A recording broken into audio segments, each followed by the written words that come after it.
It's been 5 years since Canon released the Canon EOS R, and now they actually have a lot of established professional cameras for you to choose from. But you don't want to choose wrong and regret your choice, because all of these cameras are unique in their own ways and actually suit different photographers' and videographers' needs. So don't go out and start rushing your purchase and then regretting it in a couple months' time like I did with my Fujifilm. You're going to actually want to watch to the end of this video to actually find out what camera is best suited for you and also what's best suited for your budget. Because if you have like £3,000, you don't want to go splashing it all on just the camera body and with the kit lens when you need to get some lenses, you might need to get some accessories like batteries, and you also want to invest in stuff like lights. So you don't want to spend all your money on a camera body itself. If you have £3,000, you might want to get a camera for £1,500 and then buy a couple of lenses that will actually do you a lot better than if you was just to buy the best camera you can afford. So in today's video, I'm going to be going through every single Canon mirrorless camera there is to buy at the moment and actually go through all of the different specs and what they're actually best at and what they're not so good at, so you know exactly what camera is actually right for you. So let's start off with the Canon R6, because at the moment the Canon R6 is actually on a really good deal at the minute because of the Canon R6 Mark II.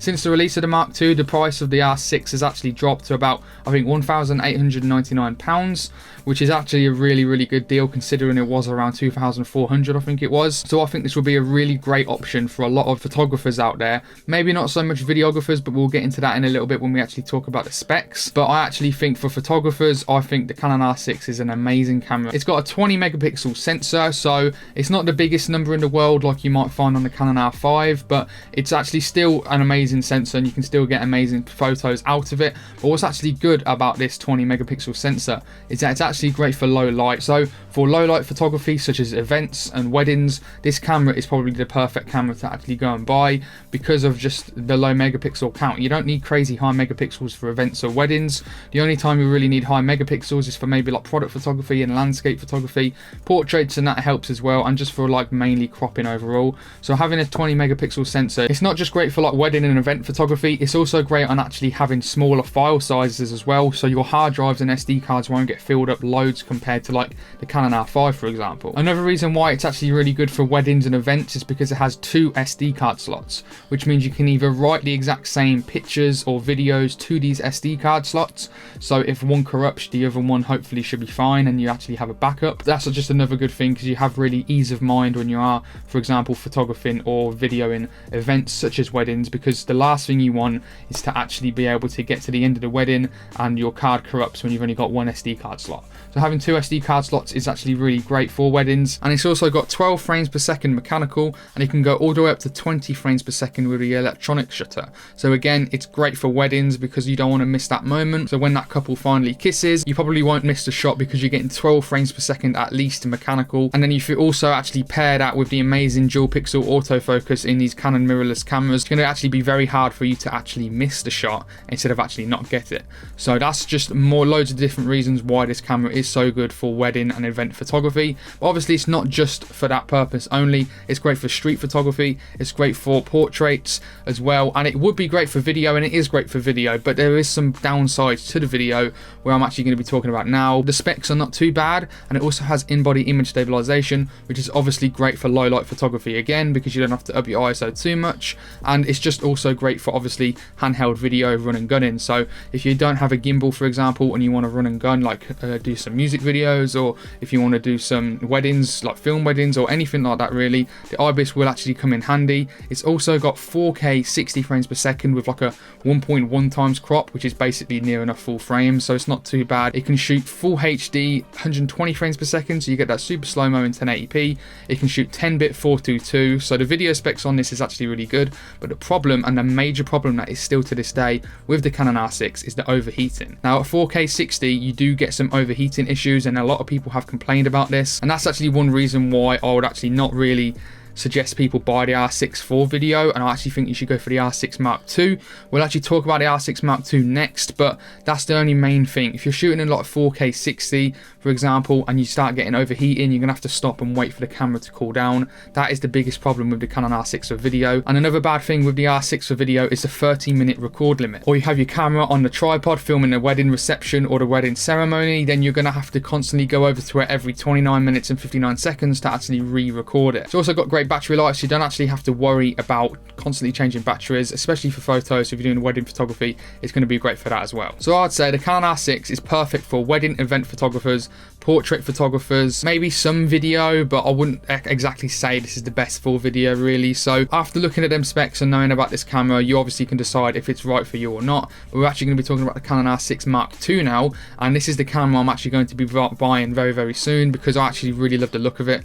I was going to get the R6, but especially the upgrades on this camera for the video side is what's making me buy it. Basically, it's got an upgraded 24.2, I think, CMOS sensor. It can shoot the same 12 frames per second mechanically, and it can also go up to 40 frames per second with the electronic shutter, which is actually double than the actual Canon R6 itself. Now, if you're shooting sports, for example, you might actually get some warping when you actually are shooting 40 frames per second. The ball might look like an oval shape, for example, but that's because it's not a stacked sensor. We'll get into stacked sensors later on when we actually talk about the Canon R3, which is the superior sports camera, but it doesn't mean the R6 Mark II is not great for sports either. It's also got the best autofocus in the market at the minute overall. It's got the dual pixel autofocus 2, I think it is, and it's absolutely amazing. It can track like animals, trains, people, and it can also auto detect it as well. So if it sees a bird, it will lock straight onto the eye. If it sees a dog, it will lock straight onto the eye. If you then go to a person, it will lock straight onto the eye. If you look at like a car, for example, it will lock straight onto the car.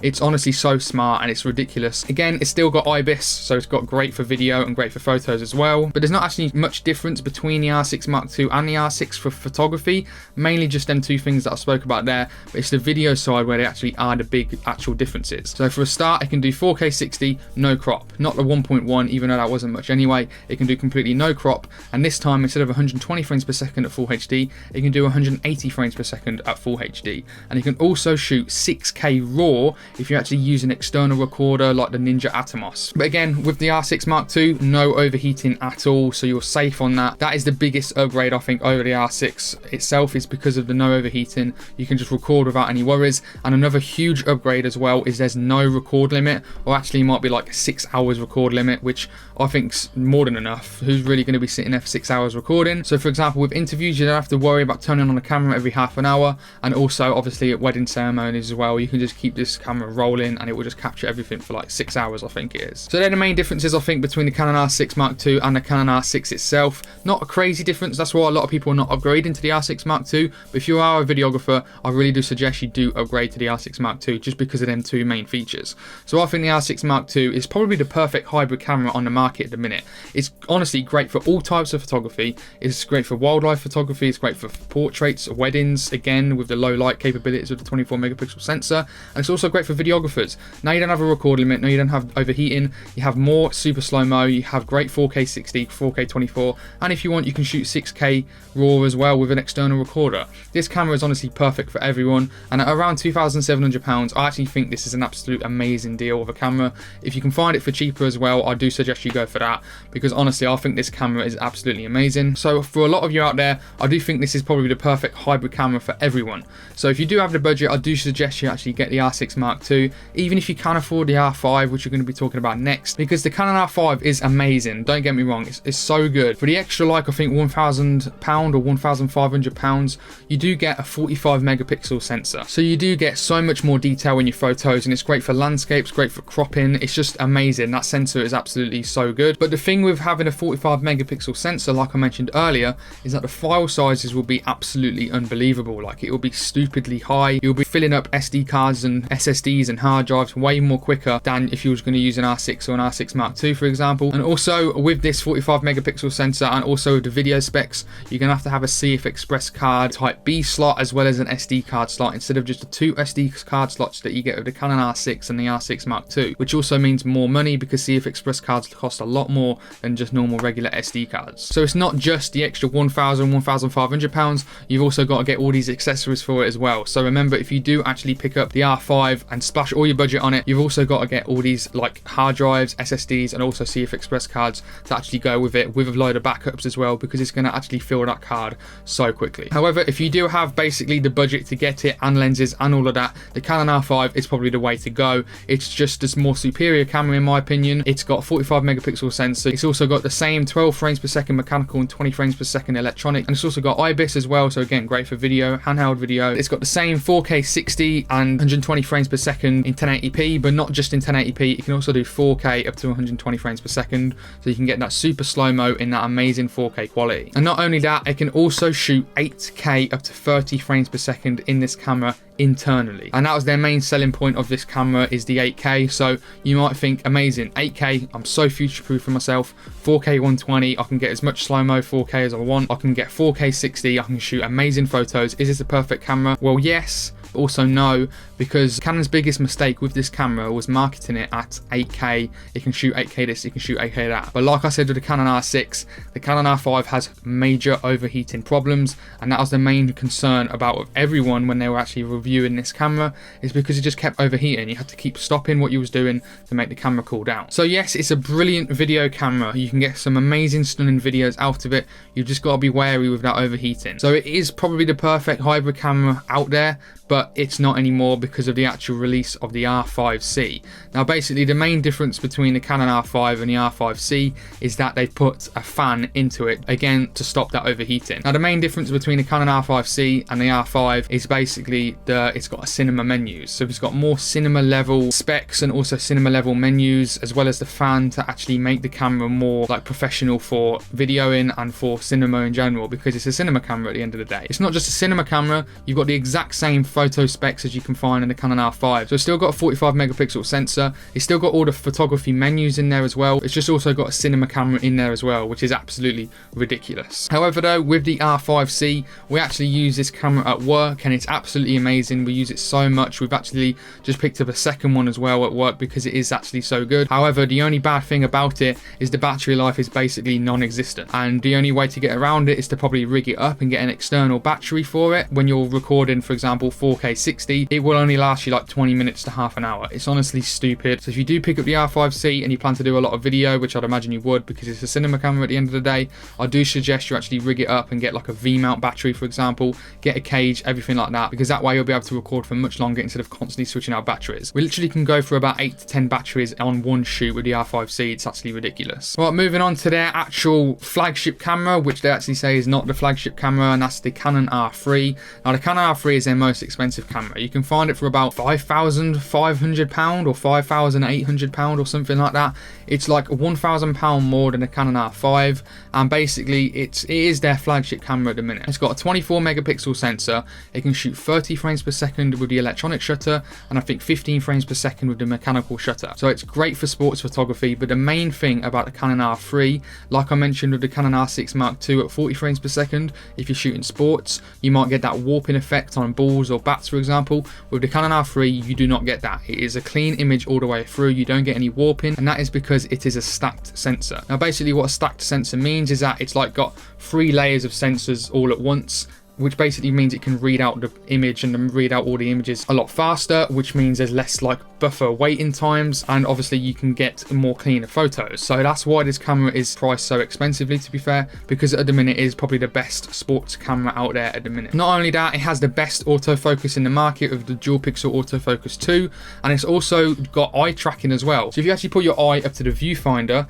if you actually look at a motorcycle, for example, and then you look over to the right side of the viewfinder and actually see like another motorcycle, or if you're photographing football, for example, and you look at one player to the left and then you look over to the right back, for example, just with your eye, that is actually where the camera will track your eye, and wherever you're looking, that's where it will focus. So you don't have to press the joystick, you don't have to do anything, you literally just look where you want, and wherever you're looking in the viewfinder, that is exactly where it will focus on. And it's not just the best sports camera in the world at the minute either, it's also a great video camera, because again, it's got 4K up to 120 frames per second. It can shoot 6K RAW as well internally, and it can also shoot super slow motion 240 frames per second in 1080p. So this camera is not just the best camera at sports, it's also an amazing capable video camera as well.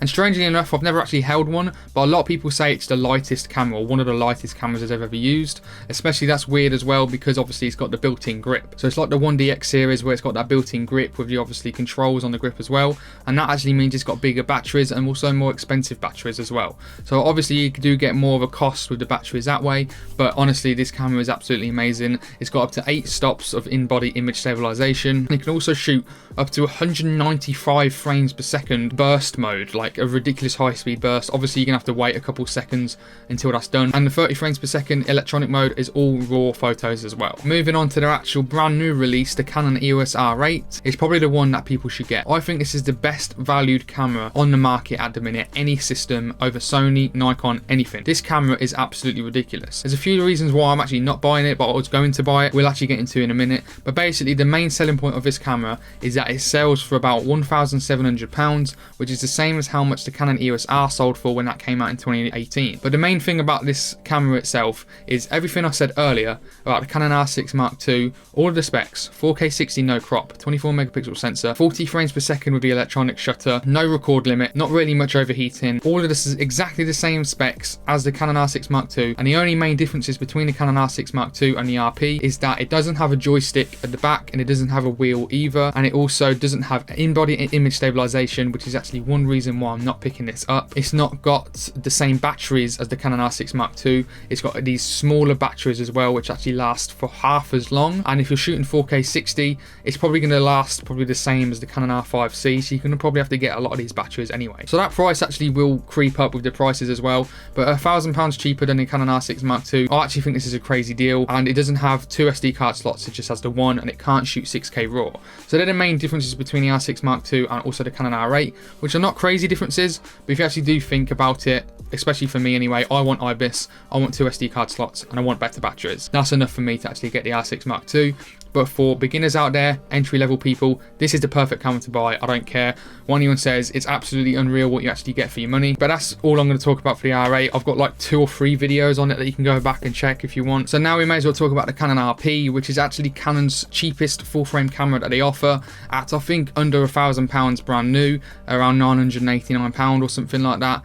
And this camera is basically not the best camera in the world. It is a good photo camera, I must say. It's a really good position for someone to actually buy into the Canon RF world with the full frame. It's like £700 cheaper than the Canon R8 as well. If you actually want to get into a full frame camera, you'll get the full frame benefits of this. So upgrading from an APS-C camera to the RP, you will find some benefits because of the full frame. However, some of the specs do fall short, unfortunately, which is why I probably won't recommend this camera to anyone anymore at all, especially now the R8's out, because I do think you should actually spend the extra £700 on the R8, even if you've got a tight budget, because I just do think in the long run it will actually just make more sense to actually get the R8 over the RP, because obviously how good the R8 is over the RP. Now the Canon RP has a 26.2 megapixel sensor, however it can only shoot 5 frames per second, which is really bad for sports, wildlife, anything that you need to capture fast moving objects. It's not got the best like video features either. It can only shoot 4K up to 30 frames per second and 1080p 60 frames per second. It's got no 120 frames per second in this camera at all, and it's got a crazy crop on 4K as well, so it's just not a very good video camera at all. It's not got IBIS either, so for handheld video it's not good either. So there's a lot of bad things about this camera. It's got 1 SD card slot as well. It's got really small batteries like the Canon R8, so it's not going to last that long with the batteries either. So this camera, obviously you're paying under £1,000 for a full frame camera. It's probably a good deal if you want a full frame sensor with the Canon RF mount, because you can get all the new Canon RF glass. And now finally we're going to be talking about my camera, which is the Canon EOS R, and I actually don't think this camera is the best choice in 2023, especially now with the release of the Canon R8. So really the main difference between the Canon R and the Canon R8 is EOS R has the bigger batteries. It's got a top LCD screen. I think it can shoot in all eye instead of IPB. I think that's all it's got going for it, to be honest, over the Canon R8. There's not much the Canon EOS R has over the Canon R8. Oh, and it's got a 30.3 megapixel sensor. Canon EOS R, I think, has up to 6 frames per second, and I don't even think that's in continuous autofocus either. I think it goes down to like 3 or 4 in continuous autofocus. It's got an insane 1.8 times crop in 4K. So 4K, unless you actually really want that reach, for example, and get a longer telephoto. The 4K is basically unusable. I've only used it a couple of times when actually recording some shorts. It's got 720p, 120 frames per second, which is bad. It's just very, very bad, especially when a Canon EOS R5 can shoot 8K. You're not going to want to be shooting in 720p, and it's not got in-body image stabilization either, so it's even worse for video. I've stuck with it. It's got me through this last year and a half. I've shot some videos on it. I filmed a wedding on it, some real estate videos of it. I've filmed all my YouTube videos on it. I'm not saying it's a terrible camera. I do love my Canon EOS R. It got me into the RF world, but I got to admit, with the release of the Canon R8, even though the batteries are worse, for the same price, don't get the Canon EOS R. I know you might want that 30.3 megapixel sensor, but there's really not much of a difference between 24 and 30. And it's also got one SD card slot as well. I don't know if I mentioned that. I actually tried to go through as many specs as I can and try not to make this video as long as possible. If you actually did enjoy this video, I'll make the same video with the APS-C cameras. If you did enjoy, why not hit that like button and subscribe for more videos like this in the future. And you also might like this video here. So if you actually are interested in that video, why not click on this here to actually see what APS-C Canon camera you should buy in 2023.